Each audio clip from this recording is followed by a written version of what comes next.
विद्यार्थियों नमस्कार। आप जुड़े हुए हैं आपके अपने YouTube platform chemistry bye D Sharma पर और मैं डॉक्टर दीपेंद्र कुमार शर्मा आपके अपने YouTube प्लेटफॉर्म पर आपका स्वागत करता हूं।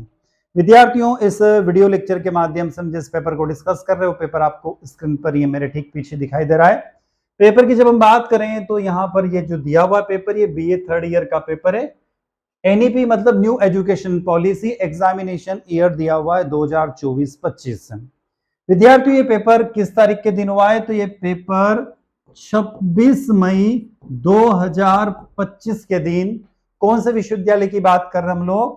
तो यह पेपर हुआ है अवधेश प्रताप सिंह विश्वविद्यालय रीवा के अंतर्गत आने वाले कॉलेजों में हुआ है। तो यह पेपर हमने भी बात करी है, कौन सा पेपर है? थर्ड ईयर का पेपर है और ये जो पेपर है फाउंडेशन कोर्स यानी आधार पाठ्यक्रम का पेपर फर्स्ट है। जब हम आधार पाठ्यक्रम के पेपर फर्स्ट की बात करें तो इसमें आप दो पार्ट को डिस्कस करने वाले, पार्ट ए और पार्ट बी। पार्ट ए में हम बात करेंगे लैंग्वेज एंड कल्चर यानी भाषा और संस्कृति के 50 प्रश्नों के सॉल्यूशन और पार्ट बी में दिया हुआ English language and communication skills के भी 50 प्रश्नों के सॉल्यूशन। तो कुल मिलाकर हम इस वीडियो के माध्यम से 100 प्रश्नों के सॉल्यूशन को डिस्कस करने वाले हैं यानी कि सॉल्व करने वाले हैं, उनके आंसर देखने वाले हैं। विद्यार्थियों यदि वीडियो लेक्चर अच्छा लगता है तो वीडियो को लाइक अवश्य कीजिएगा। आपके क्लासमेट तक, आपके साथियों तक, आपके दोस्तों तक इस वीडियो को शेयर अवश्य कीजिएगा। कमेंट बॉक्स में आप कमेंट करके जरूर बताइए कि वीडियो आप लोगों को कैसा लगा और अभी तक आपने आपके अपने चैनल को सब्सक्राइब नहीं किया तो चैनल को सब्सक्राइब भी अवश्य कर लीजिए, जिस समय एक मोटिवेशन मिलता है और उसी तरीके से हमेशा हम आपके साथ बने रहें। विद्यार्थियों एक और इंफॉर्मेशन, यदि आप भी आपके पेपर का सॉल्यूशन चाहते हैं तो एक नंबर स्क्रीन पर लिखा हुआ है 77 250 44 325। इस नंबर पर आप अपना पेपर व्हाट्सएप के माध्यम से हमें सेंड कर सकते हैं। जो पेपर आप हमें भेजेंगे, जो पेपर आप हमें सेंड करेंगे उसका सॉल्यूशन बनाकर हम आपके अपने YouTube platform chemistry bye D Sharma पर अपलोड कर देंगे। विद्यार्थियों देर ना करते इस पेपर के सॉल्यूशन की तरफ चल रहे हैं, जहां पर हम 100 प्रश्नों के आंसर को डिस्कस करने वाले हैं यानी कि देखने वाले हैं। तो विद्यार्थियों पार्ट ए में हम आ गए। पार्ट ए में लैंग्वेज एंड कल्चर दिया हुआ है। लैंग्वेज एंड कल्चर में टोटल हम 50 प्रश्न देख रहे हैं यहाँ पर और 50 में से आपको पास होने के लिए 17 प्रश्नों के सही आंसर चाहिए। कितने? 17 प्रश्नों के। अभी फिर मैं आपसे एक बात और कह रहा हूं कि यदि आप आपके पेपर का सॉल्यूशन चाहते हैं तो 77 250 44 325 नंबर पर आप अपना पेपर हमें व्हाट्सएप के माध्यम से भेज सकते हैं। विद्यार्थियों यदि आपको ऑडियो में कोई प्रॉब्लम आ रही है, यदि यहाँ पर हम देखते हैं कि बहुत बार पूरा जो वीडियो हिंदी में बना हुआ है पर आप जब सुनते तो कभी कभी इंग्लिश में दिखाई देता है, तो आप आपकी YouTube के सेटिंग में जाइए और वहां पर ऑडियो जो मोड है उस ऑडियो मोड को इंग्लिश से हिंदी में कर दीजिए। तो यहाँ पर आपका जो वीडियो है वो क्लियरली वॉइस में सुनाई देगा, यानी कि डब्ड आवाज में या AI वॉइस में आपको सुनाई नहीं देगा। तो विद्यार्थियों देर ना करते हम चल रहे हैं इस पेपर के सॉल्यूशन की तरफ। पहला प्रश्न लिखा हुआ है कि भवानी प्रसाद मिश्र के जीवन में किस विचारक का प्रभाव था? तो करेक्ट आंसर हो जाएगा महात्मा गांधी के विचारों से वो ज्यादा प्रभावित थे। दूसरा प्रश्न है बुनी हुई रस्सी किसकी रचना है? तो इसका करेक्ट आंसर आप बता सकते हो भवानी प्रसाद मिश्र की रचना है। किसकी? भवानी प्रसाद मिश्र की रचना है। और याद रखिएगा 1972 में इसके लिए भवानी प्रसाद मिश्र को साहित्य अकादमी पुरस्कार मिला था। क्या मिला था? साहित्य अकादमी पुरस्कार मिला था। किसके लिए? बुनी हुई रस्सी के लिए 1972 में साहित्य अकादमी पुरस्कार मिला था। किसको मिला था? भवानी प्रसाद मिश्र को मिला था। आगे चलते हैं। सतपुड़ा के घने जंगल कविता में किस जीव का वर्णन नहीं किया गया है? तो याद रखना वहां पर मच्छर का वर्णन नहीं किया गया है, ध्यान रख लेना। तीसरे का डी ऑप्शन हो जाएगा मच्छर। आगे चलते हैं। सतपुड़ा के घने जंगल कविता के किस नदी का वर्णन नहीं है? तो याद रखना वहां पर यमुना नदी का वर्णन देखने को नहीं मिलता। कौन सी नदी का? यमुना नदी का वर्णन देखने को नहीं मिलता है। तो यहां पर चौथे का सी हो जाएगा, यमुना करेक्ट आंसर हो जाएगा। आगे चलते हैं। नेक्स्ट प्रश्न क्रमांक आ गया आपके पास में 5। भवानी प्रसाद मिश्र की व्यंग्य रचना कौन सी है? तो भवानी प्रसाद मिश्र की व्यंग्य रचना जो उसका नाम है गीत फरोश। क्या है? 5 का करेक्ट आंसर हो जाएगा गीत फरोश, ए ऑप्शन हो जाएगा। छठा प्रश्न नींद में डूबे हुए उंगते उन्मने से जंगल, ये किस काव्य की पंक्तियां हैं? तो ये भवानी प्रसाद मिश्र ने लिखी हुई है और इसे गीत फरोश से लिया गया है। विद्यार्थियों किससे लिया गया इसको? गीत फरोश से लिया गया है। तो छठे का करेक्ट आंसर आपका ए ऑप्शन हो जाएगा, गीत फरोश। आगे चल रहे हम लोग छठे के बाद अगले प्रश्न की तरफ। वापसी किसकी कहानी है? ध्यान रखिएगा, वापसी उषा प्रिविंदा की कहानी है। किसकी है? वापसी उषा प्रिविंदा की कहानी है, उषा प्रिविंदा की कहानी। अगला रुकेगी नहीं राधिका किसका उपन्यास है? ये उषा प्रिविंदा का उपन्यास है। उषा प्रिविंदा का उपन्यास है क्या है? रुकेगी नहीं राधिका हो जाएगा। तो आठवें का करेक्ट आंसर विद्यार्थियों डी ऑप्शन यहां पर हो जाएगा। नौवे प्रश्न की तरफ आ रहा हूं मैं आपके साथ। नोवा, गजाधर बाबू कितने वर्षों तक नौकरी किया? तो उन्होंने 35 वर्षों तक किसमें नौकरी की? रेलवे में नौकरी करी। याद रखना, नौवे का करेक्ट आंसर हो जाएगा सी ऑप्शन 35 वर्ष। गणेशी कौन था? 10वां प्रश्न आपके सामने। तो गजाधर बाबू का नौकर था। कौन था? गणेशी गजाधर बाबू का नौकर था। याद रखना, गणेशी कौन था? गजाधर बाबू का नौकर था। आगे चलते हैं, अगला प्रश्न आ रहा है, उषा प्रिविंदा किस विषय में पीएचडी की थी?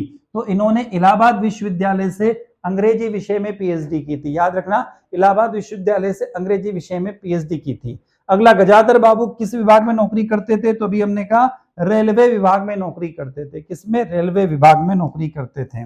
आगे चलते हैं, स्वामी विवेकानंद का जन्मदिन कब है? जन्म दिवस कब है? बहुत अच्छा सा प्रश्न है विद्यार्थियों। स्वामी विवेकानंद का जन्म दिवस की बात हो रही है यहाँ पर। तो 13 का करेक्ट आंसर हो जाएगा 12 जनवरी 1863। क्या? 12 जनवरी 1863 में उनका जन्म हुआ था। अगला प्रश्न क्रमांक 14 आ गया आपके सामने। स्वामी विवेकानंद के बचपन का नाम क्या था? तो जो भी हमारे वर्तमान में देश के प्रधानमंत्री का नाम है वही नाम था, नरेंद्र। क्या था? नरेंद्र। आगे चलते, स्वामी विवेकानंद के गुरु का नाम क्या था? तो रामकृष्ण परमहंस। 15 का सी हो जाएगा, रामकृष्ण परमहंस हो जाएगा। देख लीजिए इसको। आगे बढ़ रहे हैं इसके बाद में। तो 14 का यहां पर हो जाएगा, 14 का ए हो जाएगा और 15 का सी हो जाएगा। चलते हैं अगला प्रश्न। 16, स्वामी विवेकानंद अमेरिका कब गए थे? बोलो, शिकागो व्याख्यान आप लोगों ने पढ़ा होगा, तो उसमें अमेरिका के बारे में डिस्क्रिप्शन दिया गया है। तो 16 का यहाँ पर करेक्ट आंसर होगा 1893 में गए थे। कब गए थे? 1893 में। और कौन से शहर में गए थे? तो शिकागो में गए थे। स्वामी विवेकानंद ने अपना भाषण अमेरिका के किस शहर में दिया था? तो शिकागो करेक्ट आंसर हो जाएगा। आगे चल रहे हैं इसके बाद, राष्ट्रीय युवा दिवस कब मनाया जाता है? तो स्वामी विवेकानंद के जन्मदिन के उपलक्ष्य में 12 जनवरी के दिन मनाया जाता है। याद रखना, 12 जनवरी के दिन मनाया जाता है। आंगन के पंछी किसका निबंध है? तो ये विद्यानिवास मिश्र का निबंध है। 19 का बी हो जाएगा, विद्यानिवास मिश्र। ठीक है, विद्यानिवास मिश्र हो जाएगा। चलते हैं आगे। 18 का करेक्ट कर लेना, 18 का ए है, 19 का बी हो जाएगा। ठीक है, चलो। आंगन का पंछी निबंध किस पक्षी का वर्णन किया गया है? तो याद रखना, उसके अंदर आंगन के पक्षी में गोरैया का वर्णन किया गया। किसका? गोरैया का वर्णन किया गया। अगला, विद्यानिवास मिश्र का प्रथम निबंध संग्रह का नाम क्या है? बहुत अच्छा सा है। तो 21 का करेक्ट आंसर यहां पर हो जाएगा सी ऑप्शन, चितवन की छांव। क्या करेक्ट है विद्यार्थियों इसका आंसर? चितवन की छांव करेक्ट आंसर हो जाएगा, सी ऑप्शन। अगला, गोरैया का व्यवहार कैसा है? तो गोरैया का व्यवहार खुश भी होता है, चंचल भी होता है और निर्भीक भी होता है। तो करेक्ट आंसर विद्यार्थी यहां पर हो जाएगा सभी। क्या हो जाएगा? सभी। अगला, आंगन के पंछी में गोरैया की तुलना किससे की गई? प्रश्न क्रमांक 23वां। तो ध्यान रखना, उसकी तुलना तुलसी के पेड़ किससे की गई है? तुलसी से की गई, तुलसी के पौधे से की गई, सॉरी पेड़ नहीं, तुलसी के पौधे से उसकी तुलना की गई है। आगे चलते, 24वां, महात्मा गांधी का वास्तविक नाम मोहनदास करमचंद गांधी। तो 24 का ए ऑप्शन करेक्ट हो जाएगा। 25 का, गांधी जी को राष्ट्रपति किसने कहा था? बहुत अच्छा सा प्रश्न है ये भी। तो याद रखना, आजाद हिंद फौज की स्थापना किसने करी थी? और सिंगापुर रेडियो पे सन 1944 की बात है, सो 1944 की बात है, 4344 के दरमियान की बात है। सिंगापुर रेडियो में जब उद्घोषण हुआ था, तो वहां पर सुभाष चंद्र बोस ने सबसे पहले महात्मा गांधी को राष्ट्रपिता की उपाधि दी थी। तो सिंगापुर रेडियो से ये उपाधि दी गई थी। किसको दी गई थी? महात्मा गांधी को दी गई थी राष्ट्रपिता की उपाधि। और किसने दी थी? आजाद हिंद फौज की स्थापना जिन्होंने की थी, सुभाष चंद्र बोस ने। महात्मा गांधी की मृत्यु किस दिन हुई थी? ये भी प्रश्न आपको याद होना चाहिए। तो 26 का हो जाएगा, 30 जनवरी 1948 को हुई थी। 30 जनवरी 1948 को हुई थी। और यह दिन जो है वो शहीद दिवस के रूप में मनाया जाता है। किस शहीद दिवस के रूप में मनाया जाता है। आगे 27वां प्रश्न, गांधी जी के राजनीतिक गुरु कौन है? तो याद रखना गोपाल कृष्ण गोखले हो जाएगा। 27 का भी हो जाएगा, गोपाल कृष्ण गोखले हो जाएगा। सत्य परम ईश्वर है और वह ईश्वर है, यह कथन किसका है? देखो क्या प्रश्न है, सत्य परम तत्व है और वह ईश्वर है, यह स्टेटमेंट जो है वो महात्मा गांधी का स्टेटमेंट है। किसका? महात्मा गांधी, हमारे राष्ट्रपिता का स्टेटमेंट है। The life of Mahatma Gandhi नामक पुस्तक किसके द्वारा लिखी गई है? 29वां प्रश्न, किसके द्वारा लिखी गई है? तो 29 का करेक्ट आंसर हो जाएगा लुई फिशर के द्वारा लिखी गई। किसके द्वारा? लुई फिशर के द्वारा। करो या मरो का नारा किसने दिया था? तो ये महात्मा गांधी ने दिया था। याद रखना, करो या मरो का नारा है वो महात्मा गांधी ने दिया था। कब दिया था? तो तारीख में आपको बता देता हूं, ये दिया था उन्होंने 8 अगस्त 1942 को दिया था। कब दिया था? 8 अगस्त 1942 को। कौन सा आंदोलन है? आंदोलन का नाम है भारत छोड़ो आंदोलन। ध्यान रखना, भारत छोड़ो आंदोलन हो जाएगा। आगे चलते हैं। 31वां, धर्म का अर्थ क्या है? धर्म का अर्थ होता है स्वीकार करना। है क्या ऑप्शन में कहीं पे? बिल्कुल, धारण करना। धारण करना है, स्वीकार करना, बात एक ही है, धारण करना हो जाएगा। भारतीय धर्म में कितने पुरुषार्थ है? तो 4 है, धर्म अर्थ काम मोक्ष। 33वां प्रश्न, भारतीय धर्म में संस्कार कितने माने गए? तो 16 संस्कार माने गए। कितने? 16 संस्कार माने गए हैं। भारतीय धर्म के अंतिम पुरुषार्थ का नाम क्या है? देखो, भारतीय धर्म में 4 पुरुषार्थ होते हैं। पहले नंबर पर आता है, याद रखना, धर्म। दूसरे पे आता है अर्थ, तीसरे पे आता है काम और चौथे पे आता है मोक्ष। तो ये 4 पुरुषार्थ माने गए, तो करेक्ट आंसर हो जाएगा चौथा, मोक्ष हो जाएगा। अगला, जिस भाषा का अनुवाद किया जाता है उसे क्या बोलते हैं? विद्यार्थी, उसको स्त्रोत भाषा कहते हैं। 35 का करेक्ट आंसर आपका, सॉरी, उसको लक्ष्य भाषा कहते हैं। सॉरी, इसको करेक्ट कर लीजिएगा, लक्ष्य भाषा। जिस भाषा का अनुवाद किया जाता है, जिस भाषा का अनुवाद किया जाता है उसे क्या बोलते हैं हम लोग? लक्ष्य भाषा। 35 का करेक्ट आंसर आपका बी ऑप्शन हो जाएगा। 36वें प्रश्न की तरफ चल रहा हूं। 36, जो तत्काल अनुवादक होता है उसे क्या कहते हैं? तो उसको आशु अनुवादक कहते हैं। क्या विद्यार्थियों? उसको आशु अनुवादक कहते हैं। याद रखना, उसको आशु अनुवादक कहते हैं, है ना, आशु अनुवादक। वो बाजार नहीं जाता है, वाक्य कैसा है? तो नेगेटिव वाक्य, ठीक है ना, तो नकारात्मक हो जाएगा। 37 का बी हो जाएगा, नकारात्मक। सरोज का सही संधि विच्छेद क्या है?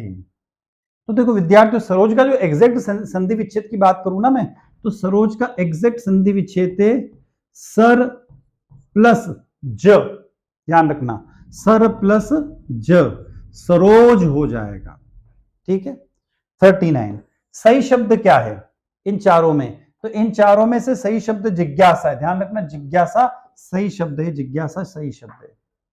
आगे, हवा का पर्यायवाची क्या है? 40वां प्रश्न आपके सामने आ गया। तो यहां हो जाएगा अनिल। हवा का पर्यायवाची अनिल हो जाएगा। क्या हो जाएगा? अनिल हो जाएगा। क्वेश्चन नंबर 41 स्क्रीन पर आ रहा है। आविर्भाव का विलोम क्या है? तो तिरोभाव। आविर्भाव का विलोम तिरोभाव हो जाएगा। याद रखना, तिरोभाव हो जाएगा। 42वां प्रश्न, मोक्ष की इच्छा रखने वाला मुमुक्ष। 42 का सी हो जाएगा, मुमुक्ष। 43वां, अद्वैत धर्म के प्रवर्तक माने जाते हैं। किसको माना जाता है? देखो, अद्वैत धर्म के प्रवर्तक माने जाते हैं। प्रश्न क्रमांक 43वां आप लोगों से पूछा गया, तो हो जाएगा शंकराचार्य जी को माना जाता है। विशिष्ट द्वैत के प्रवर्तक किसे माना जाता है? बहुत बढ़िया सा प्रश्न है ये प्रश्न मैंने दूसरी तीसरी बार देखा है, तो रामानुजाचार्य हो जाएगा। रामानुजाचार्य इसका करेक्ट आंसर हो जाएगा, रामानुजाचार्य हो जाएगा। आगे चलते हैं अगले प्रश्न की तरफ। अहम ब्रह्मास्मि किसने कहा था? तो ये कहा था आदि शंकराचार्य ने कहा था। 45 का ए हो जाएगा। अहंकार में कौन सी संधि है? 46वां प्रश्न है। तो ये अहम प्लस कार, ध्यान रखना, अहम प्लस कार। अहंकार को हम क्या लिखेंगे? अहम प्लस कार, अहम प्लस कार, अहंकार। तो कौन सी संधि विद्यार्थियों? व्यंजन संधि है। 46 का आपका बी हो जाएगा, व्यंजन संधि है। 47वां प्रश्न, जिसने चंद्रमा धारण किया उसे क्या बोलते हैं? तो शशिधर कहते हैं। चंद्रमा किसने धारण किया हुआ है? तो भगवान शंकर ने धारण किया हुआ, भगवान भोले शंकर ने, भगवान महादेव ने धारण किया हुआ है। इसलिए भगवान महादेव को शशिधर भी कहा जाता है। याद रखना, भगवान शिव को, भगवान शंकर को, भगवान महादेव को शशिधर भी कहा जाता है, क्योंकि उन्होंने किसको धारण किया हुआ है? चंद्रमा को धारण किया हुआ है, इसलिए उसको शशिधर कहते हैं।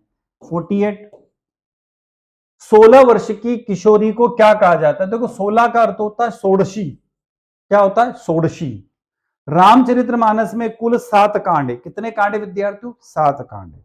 आगे चलते हैं। उपनिषद में ब्रह्मा को कहते हैं, ब्रह्म को कहते हैं, ध्यान रखना। 50वां प्रश्न है, 50वां प्रश्न है तो हो जाएगा अनश्वर कहते हैं। अनश्वर मतलब जिसको जो कभी भी खत्म नहीं हो सकता है। तो हम कहते हैं ना कि इस सृष्टि का निर्माण करता कौन है? तो ब्रह्मा है। ठीक है, इसमें अलग अलग है, ब्रह्मा विष्णु महेश तीनों के अलग अलग कार्य हैं। तो सृष्टि का निर्माण करने वाला कौन है? ब्रह्मा। इस सृष्टि को चलाने वाला कौन है? तो विष्णु। और इस सृष्टि को बैलेंस करने वाला कौन है? तो भगवान शिव है। तो जो त्रिदेव है ना, उन तीनों के अपने अपने जो वर्क है, अपने अपने काम है, वो डिवाइड है। तो यहाँ पे उपनिषदों में ब्रह्मा को या ब्रह्म को अनश्वर माना गया है, जो कभी भी खत्म नहीं हो सकता है। तो विद्यार्थियों ये तो 50 प्रश्न हमने हिंदी भाषा के देखे। अब यहां से 50 प्रश्न हम अंग्रेजी भाषा की तरफ चल रहे हैं और पार्ट बी के पास मैं आपके पास आ चुका हूं लेकर। पार्ट बी जिसका नाम है यहां पर दिया हुआ है English language and communication skill, यानी अंग्रेजी भाषा और कौशल। इसमें 1 बाय 1 प्रश्नों को देखते हैं। What is plain manifesto according to the poet Stephen Spender's? तो करेक्ट आंसर हो जाएगा sound of the steam engine. Sound of the steam engine हो जाएगा 51 का ए। 52वां प्रश्न, what is the black statement of the piston according to the poet Stephen Spender's? प्रश्न क्रमांक 52 आपके सामने आया। तो यहां पर हो जाएगा smooth movement of the piston without noise. 52 का डी ऑप्शन करेक्ट हो जाएगा आपका, डी ऑप्शन करेक्ट है। 53वां प्रश्न, 53वां, the wide of the drain compared to. 53वां प्रश्न आप लोगों से पूछा गया कंपेयर्ड टू, तो 53 का बी हो जाएगा movement of ship. Movement of ship हो जाएगा। 54वां प्रश्न आप लोगों के सामने आ रहा है। 54वां, how does the train move ahead? तो इट मूव स्मूथली। तो देख लीजिए 53 का बी ऑप्शन हो जाएगा और 54 का ए ऑप्शन आपका यहां पर करेक्ट हो जाएगा। देख लीजिए आप लोग, आगे चल रहे हैं इसके बाद में 54 के बाद 55 की तरफ आ रहे हैं हम लोग। अब क्वेश्चन नंबर 55 स्क्रीन पर आया आपके लिए। प्रश्न क्रमांक 55 ये आ गया। हाउ डू देखो लिखा हो, how do the houses appear when the train passed through them? ये दिखा हुआ है प्रश्न क्रमांक 55वां। तो यहां हो जाएगा मोडेस्ट। क्या हो जाएगा? मोडेस्ट। 56वां प्रश्न, the word is too much with us written by, तो विलियम वर्ड्सवर्थ हो जाएगा। 56 का ए ऑप्शन हो जाएगा। तो 55 का भी ए है और 56 का भी ए है, चेक कर लीजिए आप लोग। 57 question number, why does the poet feel that the world has overwhelmed us with material progress? Question number 57वां। तो इसका हो जाएगा D option, both A and C. We are always busy earnings and spendings, और C दिया हुआ we have no time for the beauties of nature. 58वां प्रश्न, what is the problem of the materialistic world? 58वां प्रश्न आप लोगों से पूछा गया कि मटेरियलिस्टिक वर्ड की क्या प्रॉब्लम है। तो देखो क्या प्रॉब्लम है, तो इसका आंसर हो जाएगा it is a disconnected from the nature and humanity. ये आंसर इसका ए ऑप्शन हो जाएगा। किसका? प्रश्न क्रमांक 58 का, 58 का। आ रहे हम लोग next question 59, the to whom have people their hearts to. अब 59वां प्रश्न आपके सामने आ चुका है, वो क्या कह रहा है? तो 59 का करेक्ट आंसर होगा हीरोज एंड हीरोइंस। 59 का सी ऑप्शन यहां पर करेक्ट हो जाएगा 59 का। प्रश्न क्रमांक 60वां प्रश्न, 60वां प्रश्न आपके सामने आ रहा है, what does the William Wordsworth mean by upgraded springs flowers? तो सी ऑप्शन हो जाएगा, ध्यान रखना। 60वें प्रश्न का करेक्ट आंसर हो जाएगा people can be seen in crowds but without happiness and vigours. आगे चलते हैं 61वां, in which year was the my financial career? Correct answer विद्यार्थियों इसका 1910 हो जाएगा। क्या हो जाएगा? 1910। 61 का डी करेक्ट है ना। 62वें प्रश्न की तरफ चल रहा हूं, how much money does the narrator's initiated want to deposit my financial career? तो $56 हो जाएगा। $56। सी ऑप्शन करेक्ट है, सी ऑप्शन करेक्ट है आपका $56। Question number 63, what is the main theme of my financial career? देखो मेन थीम क्या है, तो इकोनॉमिक्स के बारे में बात हो रही है माय फाइनेंशियल करियर में। वो बैंक में जाता है, पैसे जमा कराता है, तो इकोनॉमिक्स वाला मैटर है पूरा इसके अंदर। प्रश्न क्रमांक 64वां आ रहा है कि what genre does my financial career belongs to. तो यहां पर हो जाएगा शॉर्ट फिक्शंस, डी ऑप्शन हो जाएगा 64 का, डी करेक्ट हो जाएगा। 65वां प्रश्न, who is the author of my financial career, तो स्टीफन लिकॉक हो जाएगा। 65 का बी करेक्ट आंसर, 65 का बी करेक्ट हो जाएगा। 66वां प्रश्न, मार्क ट्वेन रियल नेम, उनका रियल नेम क्या था, तो उनका रियल नेम था ये वाला नाम था, ए ऑप्शन हो जाएगा। 66 का आपका ए करेक्ट हो जाएगा। 67, मार्क ट्वेन वाज नॉमिनेटेड, ये देखो 67 यहां दिया हुआ है, ये दे रखा 67 प्रश्न।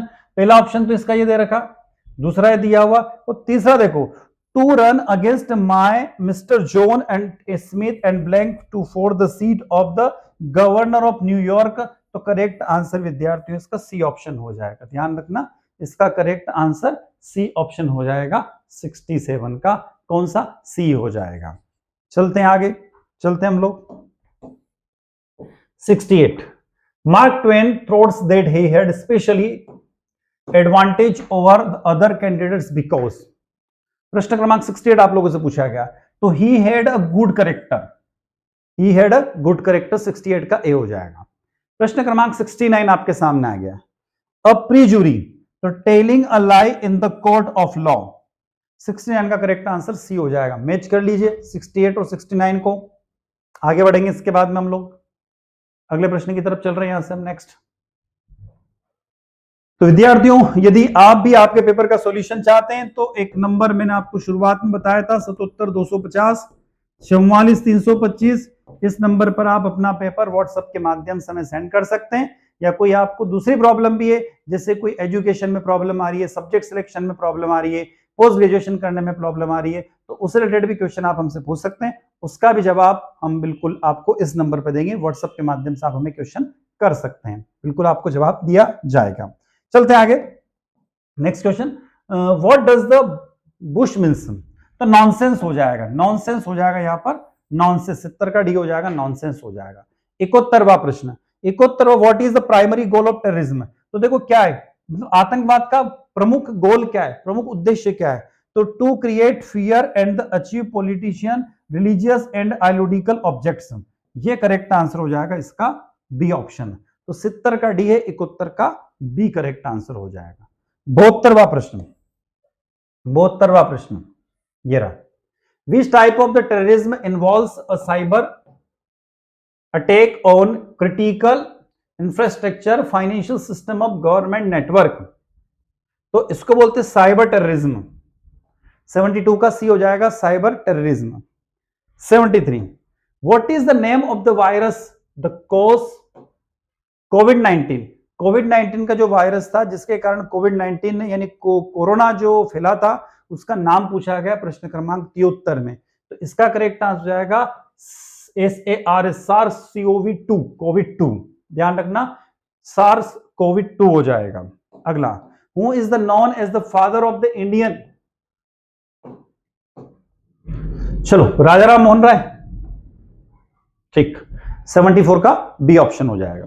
75, the revolt of the 1857 was also known as, इसका हो जाएगा डी ऑप्शन करेक्ट है, क्या है, D all of the above. चलो 75 हो गया। 76, who was the first governor general of independent India, Lord Mountbatten, Lord Mountbatten, 76 का ए हो जाएगा, लॉर्ड माउंटबेटन। 77वां, which of the following is the significant achievements for women's empowerment in 21st century, तो right to vote, क्या हो जाएगा, right to vote.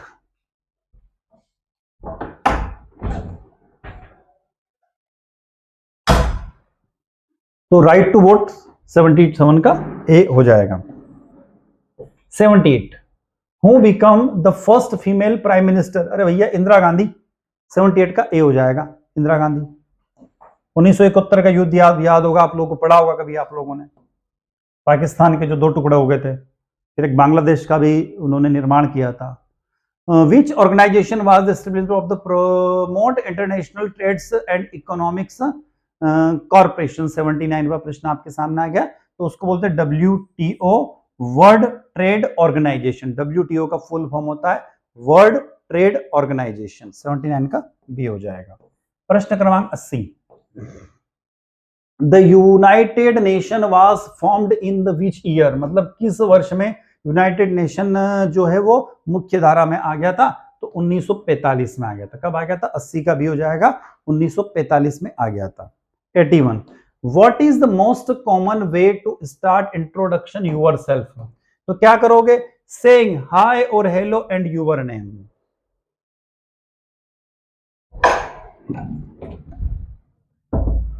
क्या लिखोगे आप लोग? सेइंग हाय और हेलो एंड योर नेम, ठीक है, बी ऑप्शन हो जाएगा। 81 का बी ऑप्शन करेक्ट हो जाएगा। 82, what should you do when introduction yourself A social event? यदि आप किसी सोशल सामाजिक कार्यक्रम में गए और अपने खुद का इंट्रोडक्शन दोगे तो कैसे दोगे? Smiley and the maintain eye contact. हमेशा अपना फेस क्या रखना चाहिए? स्माइली फेस होना चाहिए। और आई कांटेक्ट क्या होना चाहिए? बिल्कुल जैसा मेरा आपके साथ आई कांटेक्ट है ना, पढ़ाते हुए भी आई कांटेक्ट में आप लोगों के साथ करके रखता हूं, तो वैसा आई कांटेक्ट होना चाहिए, है ना। चलो आगे चलते हैं। What document is the mandatory for the international travels? अरे भैया पासपोर्ट। क्या हो जाएगा? 83 का पासपोर्ट हो जाएगा, पासपोर्ट हो जाएगा, है ना। इंटरनेशनल यात्रा करो किसकी रिक्वायरमेंट होती है? पासपोर्ट की। What is the common way to start order? जब हम किसी होटल में गए और आपने ऑर्डर देना है आपको खाने का, तो आप क्या करते हो? तो I would like to order, ये बोलते हैं हम लोग, I would like to order. क्या मैं जो ऑर्डर पसंद करता हूं मुझे मिल सकता है क्या? एफआईआर का मतलब क्या होता है? First information report. 85 का B, first information report. 86, who can file an FIR? भैया एफआईआर कौन फाइल कर सकता है? तो any person who has knowledge of crime, जिसको क्राइम के बारे में नॉलेज है वो कर सकता है। 87, what is the main purpose of the resume? Resume का मुख्य उद्देश्य क्या है बताइए? 87 का करेक्ट आंसर तो यहां पर हो जाएगा to showcase your skills, experience and qualification for job. 87 का बी है, नोट डाउन कर लीजिए, पढ़ लीजिए। चल रहा हूं अगले प्रश्न की तरफ। What is the main purpose of blog? To share personal opinions, information and experience. 88 का ए ऑप्शन करेक्ट हो जाएगा। भैया कहां पर आ गए हम लोग? 89, ठीक। What is the ideal length of the blog post? कितनी है? हमारा भी एक ब्लॉग, हम लोग भी ब्लॉग चलाते हैं, बी ऑप्शन हो जाएगा। What does the CV stand for? Curriculum vitae. 89 का बी और 90 का भी बी हो जाएगा, दोनों के करेक्ट आंसर बी भी हो जाएंगे। चल आगे विद्यार्थियों, हम अगले प्रश्न की तरफ चल रहे हैं और अगला क्वेश्चन यानी अगला प्रश्न आपको स्क्रीन पर दिखाई दे रहा है। अगला प्रश्न है 91 क्वेश्चन नंबर है। 91 जो आपसे पूछा गया यहाँ पर, ये पूछा गया है 91 क्वेश्चन नंबर कि जो वेरिएंस है उसका सिनोनिम्स क्या होता है? तो इसका सी ऑप्शन हो जाएगा, अनप्रोडक्टिविटी हो जाएगा। 92 क्वेश्चन नंबर आपके पास आ गया, a person who talk in sleep is known as, तो उसको बोलते हैं। 92 का करेक्ट आंसर आपका ए ऑप्शन हो जाएगा, ध्यान रखना 91 का सी, 92 का ए हो जाएगा। अगले प्रश्न की तरफ चल रहा हूं मैं, 93 की तरफ आ गया हूं।